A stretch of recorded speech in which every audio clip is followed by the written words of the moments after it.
Hello fellow travelers, in this video we'll take a look at Spiral Abyss we got with version 4.0. Floor 11 starts with the Monolith Chamber, and it's really tricky this time. New enemies here spawn one by one as soon as you kill one, and they spawn on different sides of the monolith, thus you'll have to be everywhere to aggro them as soon as possible, so taunts and ranged combat are real lifesavers here. Aside from that, pulling and freezing are very helpful as usual. One character I would really like to point out is Mona. Not only she has taunt, but also her burst disables enemies for quite a while, or until you attack them, which is really helpful if you don't have great pulling abilities to control everyone at once. As usual, your main goal is not to kill everyone ASAP, but to keep them focusing on you instead of the monolith, so if you struggle, bring more utility rather than raw damage.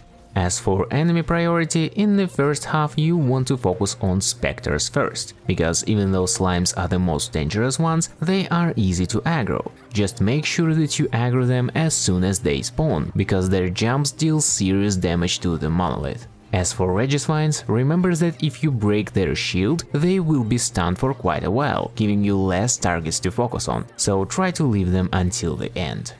Second half is basically the same, but Cryo replaces Pyro. Here slimes become even more dangerous because of their ice cloud, so prioritize them over the specters this time. Moreover, projectiles of Cryo specters are slow and you can bump into them to soak the hit yourself and preserve some health on the monolith. If you don't have great pulling abilities, you'd better deal damage to everyone, but do your best to kill enemies one by one, to be able to keep them all attacking you, but also don't spawn several enemies at once on different sides of arena. As you can see, this is exactly what I had to do in the second half. Other than that, the strategy is pretty much the same as for the first half. Force enemies to fight you, and preferably do this away from the monolith.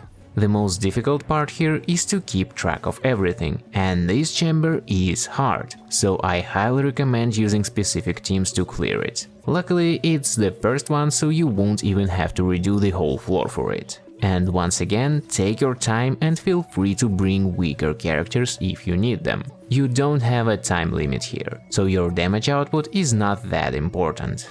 The rest of floor 11 is much more straightforward, but even though it highly encourages you to use Hydro for the first half and Pyro for the second, in Chamber 2 you'll have to deal with Electro Shields, so I highly recommend to add Pyro, Cryo or Dendro to counter those. The first wave shouldn't give you a hard time, but Lava Churls are pretty strong. Remember that they always jump on you first, so you can easily stack them. And if you struggle with them, do your best to break their shields before they start raging, i.e. add more Pyro, Cryo or Dendro, and bring your own shields or healing to survive their damage. Second half doesn't have any surprises, and Pyro is still the only thing you need to counter Cryo shield. Sea hares are ranged enemies, but they can also charge at you, which might make it difficult to keep them together without pulling abilities, and you might have to fight them one at a time, but luckily time limit is still quite generous here. Just make sure to break all of their shields first to force them to use Hydro attacks instead of Cryo ones. Aside from that, remember that it's easy to stagger wish-ups, so you might consider characters that deal high poise damage to make this part easier. Just do your best to keep them on one side from you to not split them apart, and remember that they drain your energy with their ranged attacks, so proper dodging is advised. The biggest threat here, however, is still Lava Churls that come afterwards. Unlike Electro ones, Cryo Lava Churls don't want to jump at you right away, so you can immediately approach them and start working on their shields. The rest is just the same. Do your best to break their shields before they start raging and be ready for their high damage. Chamber 3 is the easiest one this time. First half features just 3 Nabushi that shouldn't pose much of a threat, and a couple of Kairagi afterwards. As always, when there are 2 of them, the main time save is to kill them together. Otherwise, when you kill one of them, the other one restores HP and buffs himself, becoming more aggressive and completely immune to crowd control.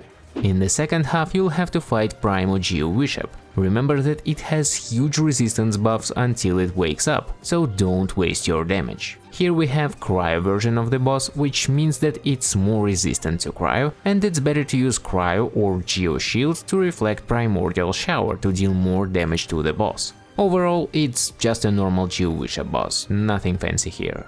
In the end, for the first half, any Hydro-based team is the obvious choice, but Hydro alone won't work well because of Electro shields in Chamber 2, so it's better to use Vaporize, Freeze or Bloom teams. Likewise, Pyro is amazing for the second half, and everything related will perform well as long as you focus mostly on Pyro. Just throw in Noelle or Zhongli for Geo Shield for Chamber 3 and you're good to go. Shield's durability doesn't really matter for Geowisha, but you deal significant damage with counters if you use correct shield type, so even using low-level characters is usually worth it. Finally, Chamber 1 is really tough this time, so if you struggle, it's better to adjust your team for it specifically towards control rather than damage, to have easier time there. So either focus solely on clearing it first, or just skip it to deal with the rest and come back to it later, whatever you prefer more. Floor 12 starts with Mago Genki. Remember that you can't deal damage to him for about 10 seconds in the beginning, but you can start your setup in advance or apply elements for free with archers or mages for future reactions. He also stops taking damage during his first transition, so don't waste your resources and use this time just to generate energy instead. Hoyo finally fixed his AI and placed Genki in the center, so you can no longer push him against the wall and you'll have to follow him as he dashes away. This is not a big deal as long as you mind your cooldowns and don't waste abilities with fixed AoE. Usually, after transition, Genki stays in place for one AoE, then dashes twice in a row leaving different spirits, and then stays in place again using AoE and other melee attacks if you get lucky, giving you enough time to finish him. Other than that, he's just a guy, and you can iframe almost everything he throws at you, so feel free to use whatever you prefer here.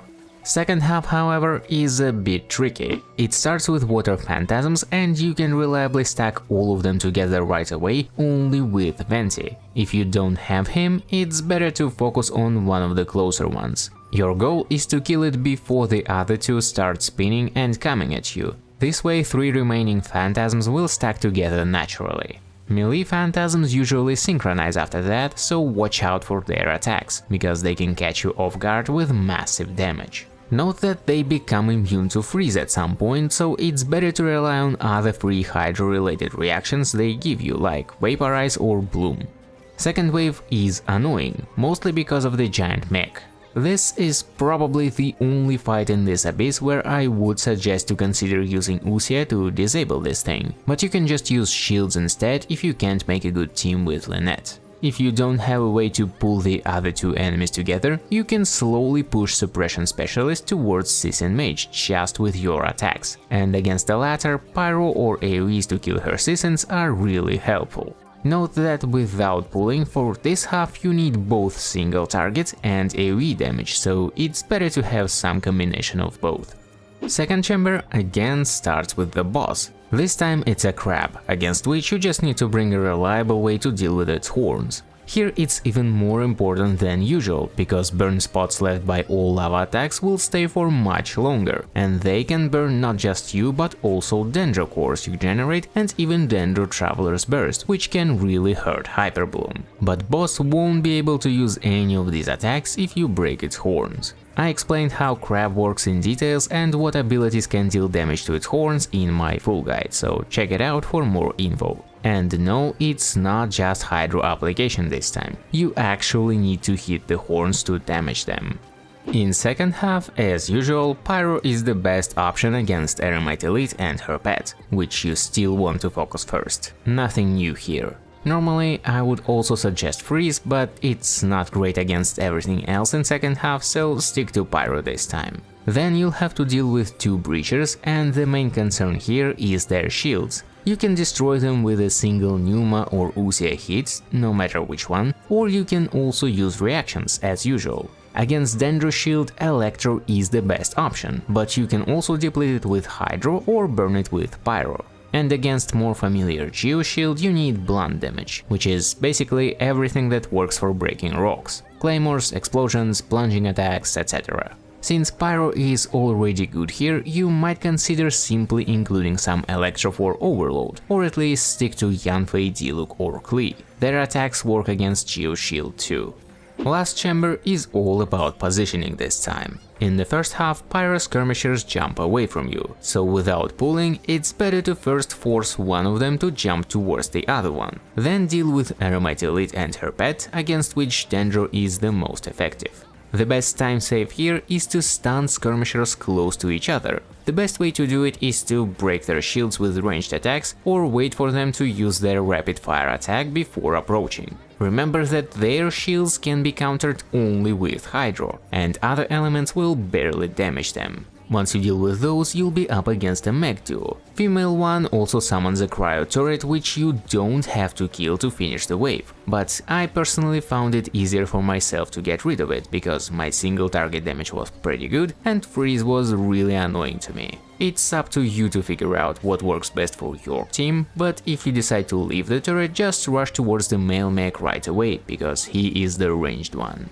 For the second half, we have Capelius' version of Icewind Sweet Fight. The main twist here comparing to normal version is that the fight starts right from the climax. Everything else worked just as I explained in my full guide. Capelius creates Cryo Shield, which you can break either with single Uxia hit or just Pyro application. And since we wanna go fast here, instead of running away, simply stay just outside of melee range to avoid being hit, and pay attention to Capelia during climax to avoid her animo waves with dashes.